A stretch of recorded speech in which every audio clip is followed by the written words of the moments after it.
Hello everybody, it's Michael from ReplicaAirguns.com. Might be wondering about the glasses. I've been wearing glasses or contacts for a long time. Every once in a while I got to give my eyes a break. They're a little, they get a little tired every once in a while from wearing lenses all the time or contact lenses. So it might be new to you, but it's not new to me. So just deal with it. Anyways, I wanted to talk about the top 10 most common airgun questions and discussions. So a lot of questions. Sometimes there's a lot of discussions on certain videos that I make, and if I see a lot of those discussions going on, I'll comment, or that's what I'm basically going to base these questions on, because they're just really hot topics. Sometimes a little too heated maybe. Anyways, let's start with the first one. We'll try and get through these as quick as I can. Can I shoot my CO2 gun without CO2? So that could be an airsoft gun, a BB gun, a pellet gun.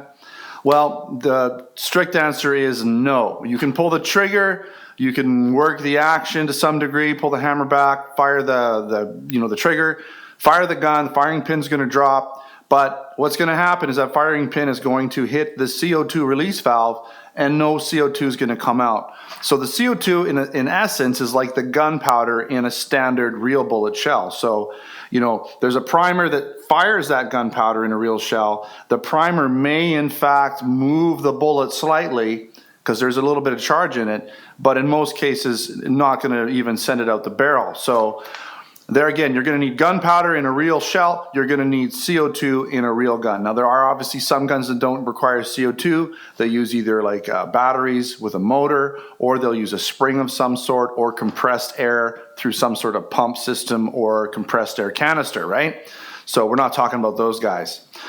Getting into, I'm just going to switch these around because we're on the CO2 subject. Can I refill CO2 cartridges? Comes up all the time, and I had some guy correct me saying, oh, you can refill them in, I believe it was some place like Singapore or something like that, or I don't know, Taiwan, or I don't know, some place. Taiwan wouldn't be a very uncommon place, but it was some uncommon location where they refill them. And they probably do it because they're hard to get and they figured out a way to do it.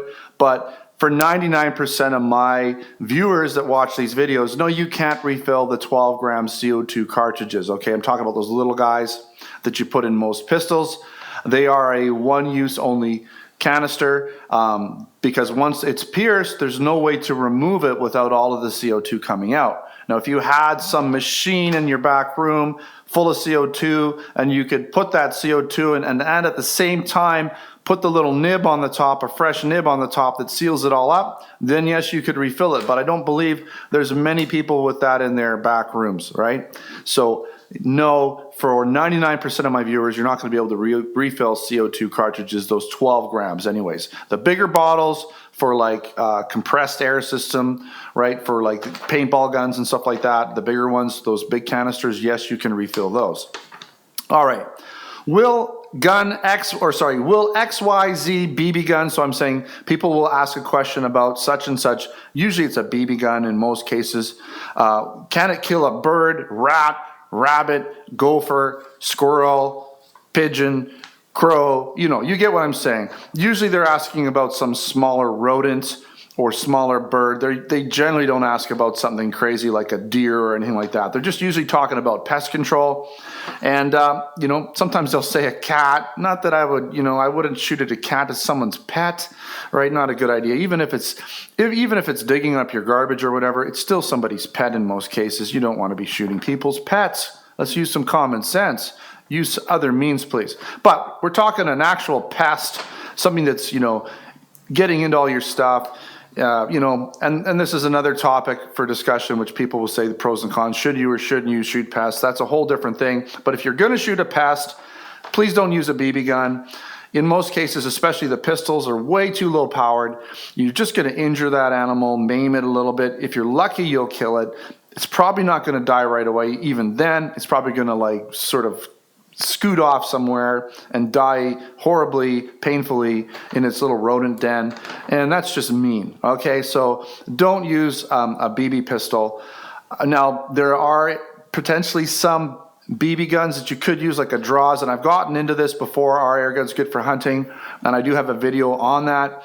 But, a Draws can shoot up to 700 or 800 feet per second, at 1,200 rounds per minute. So, you know, you're going to be pumping about 3, 4, 5, 6 rounds into that thing in milliseconds. And at a high velocity, it's almost like getting hit with a shotgun. So in that case, yes, at close range, the draws might be effective. But other than that BB gun, I really can't say there's anything that I would recommend. There are some 22 caliber pellet pistols, higher velocity ones that have a nice heavy grain lead pellet.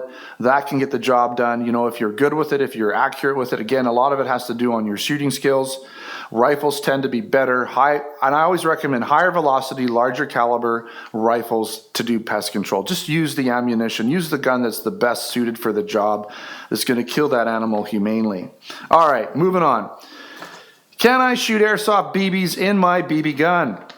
This comes up all the time, all the freaking time. I mean, I just get tired of answering this question. I've answered it like 3 or 4 times in other videos, made special videos on the subject, yet people still ask, you know, can I take a 6mm BB or a gun that shoots 6mm BBs and put a, other way around, can I take a gun that shoots 4.5mm BBs, so small little guys, and can I put plastic 6mm BBs in that gun and shoot it?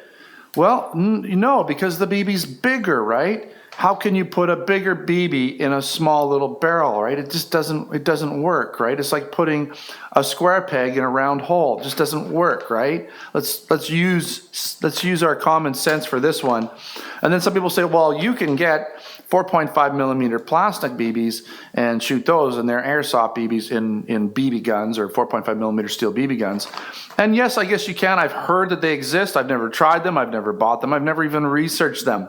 But the fact of the matter is if you have a smaller BB, it's going to have to weigh more in order for it to actually be able to fly through the air straight.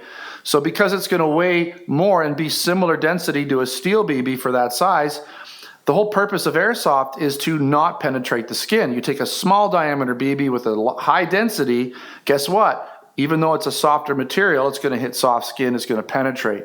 So that's why airsoft guns are 6mm and steel BB are 4.5, because steel BB are supposed to penetrate objects and things. Airsoft BBs are not. All right. And this one is like, this is a heated topic on one of the videos I made. Can I use an air gun for self-defense? And boy, you know, I basically said the short gist of it is, no, don't use your air gun for self-defense. They're just not designed for it. And then all these people are like, oh, well, you can get your pellet gun and you can get 1200 FPS spring piston rifle. You can, you know, that'll go right clean through someone's whatever. And you could, and there's, you know, you can read this article, someone died from an air gun, and this one, and they can kill people and blah, blah, blah. And you can, all these things, you can get a PCP rifle that shoots, you know, 45 caliber at, you know, 700 foot-pounds energy, and you can shoot someone with that. What I'm talking about here is most people who buy air guns, we're talking these guns that look realistic. They're BB guns. They got super low FPS, low foot-pounds of energy, usually 2 to 3 foot-pounds of energy tops, right? Those are the guns I'm talking about. They kind of look the part, and I think that's what people are after. It's more or less, can I scare somebody into thinking I have a real gun? That's really what it's mostly about. The idea of actually having to shoot somebody with an air gun, I think it's just comical, because the reality is, you know, police argue between what caliber of real ammunition can get the job done. Is 9mm, but 400 foot-pounds of energy, is that going to stop some crackhead running at you? And, you know, there's all these stories of people getting shot 7, 8 times with 9mm rifles, or sorry, ammunition, and coming at people and attacking them, and still being, now, they probably died later, but whether they died later or not isn't going to help you at the time, right? You could put a whole, I mean, these guys that got shot from air guns and died, most of the time they didn't die right away. They were taken to the hospital and died of, you know, internal bleeding and stuff like that. So no, and they're probably barely even going to feel a little tiny pellet or BB going into them. You know, it's not going to stop them, right? Not then. And the reality is if you have a break barrel rifle, single shot, you got one shot. And if you miss, or you hit him in the shoulder, how's that going to help? Is it practical? It's totally not practical. And other people are like, oh, you can just shoot him in the face as he's running towards you in the dark, right? Yeah, have you ever seen gun battles on YouTube where the cops and the bad guys are shooting at each other? They're just unloading magazines of ammunition, and barely ever does anyone even get shot.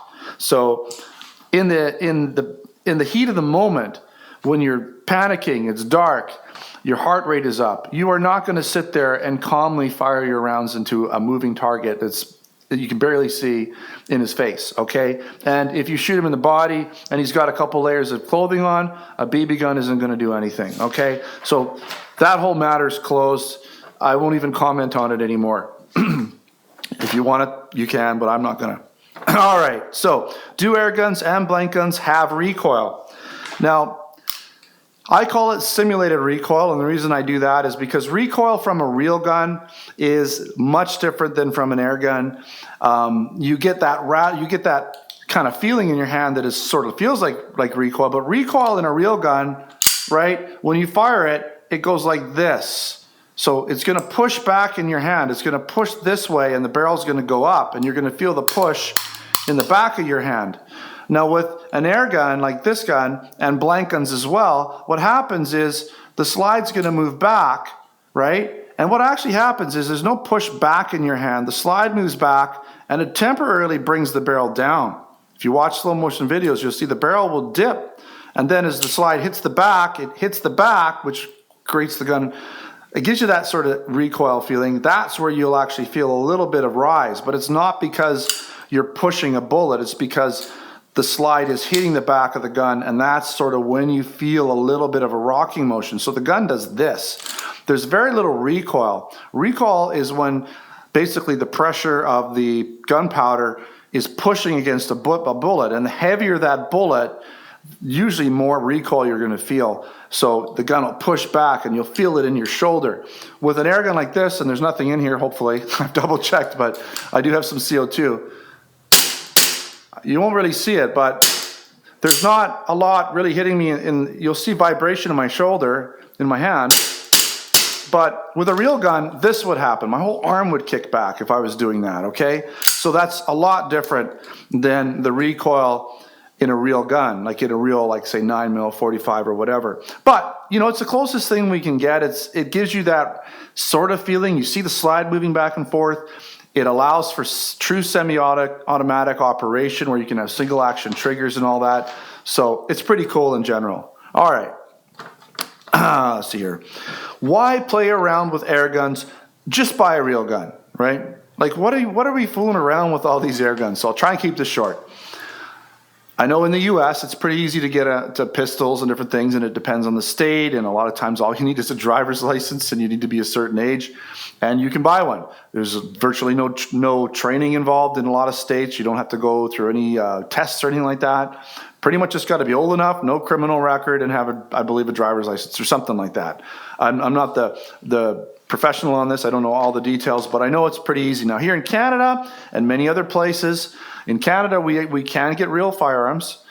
We can get pistols and rifles, but we need to have our PAL. It's a firearms license. We actually have to go through training so that we know how to operate the gun, keep it safe, safely handle it, safely be able to transport that gun, safely be able to store it so that little children don't find loaded guns around the house and shoot themselves in the head, right? These are all good things. Would you give somebody would you just say, hey, you just turned 16, you can just grab any car you want and start driving it around, right?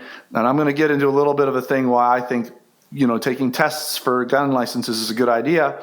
Would you just allow somebody to just drive a car who's never driven a car, right? Just because they're old enough, don't have a criminal record, and would you allow them to do that? No, because a car in the wrong hands can totally kill people, right? You can drive through an intersection, hit another car, kill an entire family, just like that. A gun is no different, right?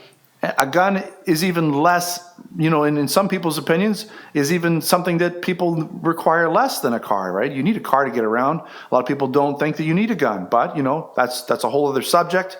But a gun requires training because it can be very dangerous in the wrong hands, right? It's not the gun that kills a person, it's the person, right? Guns don't shoot people by themselves. It's the people behind them. So those people need to be trained properly on how to handle it, how to safely store it, how to safely transport it. Because in the US, there's so many accidental gun-related deaths that could be prevented if that person took a 2 or 3 day course before they went out and purchased their gun. I think it's important, and I think that's a total rant off topic. But in Canada, getting back to the question, we require a license. We can buy pistols if you get a restricted firearms license. I have that. But it's a process, you know, it takes time. You got to go through this training. You got to actually, for pistols, you actually have to register them. You have to wait for them to come. You have to get a transportation permit to get it to your house. It's a short-term authorization. When you shoot the gun, you have to get another long-term transport paperwork so that you can transport it to the gun range or a gunsmith.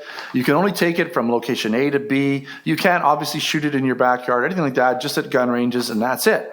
So, you know, owning a real pistol, for instance, is a process, and you have a lot of limitations. Whereas an air gun, you just, as long as you're 19 basically years old here in Canada, it doesn't even matter if you have a criminal record or anything. You just go out and buy one. You don't have to show any special paperwork. Just go to your local sporting goods store or buy one from Replica Airguns, and you're good to go, right? You can just buy that gun and you can shoot it in your backyard depending on your city's bylaws and stuff. They're quiet. They're not going to, usually bother your neighbors as long as your neighbors understand what's going on, or they're far enough away they don't see what's going on. So you can shoot them in your backyard. They're cheaper to buy. They're cheaper to shoot. They're safer in a lot of ways. If you do make a mistake with an air gun, it's usually less life-threatening than a real gun. So they're great for training. All of those, you get the trigger time, all of that, practice with it without having to go to the gun range, spend a lot of money on ammunition, go through all that hassle, the paperwork, and all of that. And also in some countries, you just can't buy real guns. So you're limited to air guns only. So that is why I buy air guns a lot of times. I have real guns, but it's a hassle to go shoot them, It's a hassle to go shoot them. It requires a lot of paperwork and all that, right? And it's expensive. All right. A lot of people ask me in my videos, just point blank, it's usually younger folk, and they're like, hey, can I have a gun? Can you send me a gun for free? And I'll just tell you this, if I started sending guns for free to everybody, then I probably would go out of business, right? Because this is sort of my job. This is kind of my career and everything. This is what I do for a living. And so by giving away guns and not selling them anymore, I would not be able to support my family, because guns, they cost me money. I don't get them for free either. So I'd have to pay for them and then give them to you. And that's certainly something I don't want to do. Now, we do occasionally do giveaways and things like that. So in some cases, you might be able to win one through certain giveaways that we do. So hopefully that answers that question. And sort of going a little off topic, people will ask me if I can send them a gun to review for them. And that's my job. I review guns, okay? That's what I do. I'm a gun reviewer. So there's very little benefit in me sending one of my guns that I paid X amount of money to you and having you do a review, because a lot of times these people are just, almost every time, they're just starting out, and I look at their YouTube channel and they have like 2 subscribers, probably their best friends, and 1 or 2 videos of their cat or dog, right? So they're obviously not going to bring in a big audience of gun followers to their channel. And I'm not trying to make fun of them, but there's just no return on my investment for me to send a gun that I paid a lot of money for you to review it. So, sometimes I get free guns, but I get those guns from the big manufacturing companies, because I have a very, I would consider what's a popular channel. I get a big audience to see those guns. So their return on investment is good, because they send me a gun, I review it, it gets exposure, people see that gun, in a good light, hopefully, and they want to buy it from them, right? Or me, who in turn buys from them. Which gun should I get? That is another one of those questions I pretty much don't answer anymore, because it's like saying, should I buy a Ford car? Should I buy a Chevy? Should I buy a Dodge? There's people who love Dodge, there's people who love Ford, there's people who love Chevy, and they all love them for different reasons, right? I don't know what your list of criteria is, and even if you did narrow it down to say I want blowback in this price range and blah, blah, blah, well, even if you narrowed it down, I could probably still give you a list of 10 guns, and I don't know which one, I don't know which style you like, I don't know how you're going to use it, I don't know all the details, and that's why I make these videos. I make these videos so you can watch videos on the guns you're interested in, narrow it down based on, my review, potentially other people's reviews, and then you can decide which gun is best for you. So I can't do that for you. You have to decide. Mike, can you do a review of such and such a gun? So that's another thing that seems to happen quite a bit, is people will ask me to review a particular gun. And to be honest, a lot of times I just don't have access to certain guns. Unless it's a gun I'm specifically interested in, I go out and I buy that gun, from some supplier that I don't have access to those guns. I'll buy it sometimes from somebody and I'll just review it for the heck of it. Sometimes I get, used guns that you can't get anymore. I'll review them just because I'm interested in them. But most of the guns I review are from the Replica Airguns Canada store because I have easy access to them. My supplier has them, and because at the end of the day, this is a business for me. I tend to gravitate towards guns that I have in stock. That doesn't mean that's the only guns I do. Again, like I said, I have a passion for air guns. If something comes across my table and I'm interested in it, even if it's not in the store, if I think you're going to like it, I will review it. So I'm not just going to review guns that are in the Canada store. I have easy access to it, and for me, it makes sense as a business to review guns that I can say, hey, here's the review. Here's the gun that you can now buy from the store that, I have basically a stake in, right? So that's pretty much it. I believe that was 10 questions or 10 airgun questions and discussions. And again, there's a lot of dedicated videos for all of these, but I wanted to just kind of go over these again. And I'll try and put links to the dedicated videos to these, if I can remember where they are and all that stuff in this video, in the description as well. All right, thanks for watching another Replica Airguns video. Don't forget to subscribe. Check me out on Facebook and Twitter. Until next time, take care.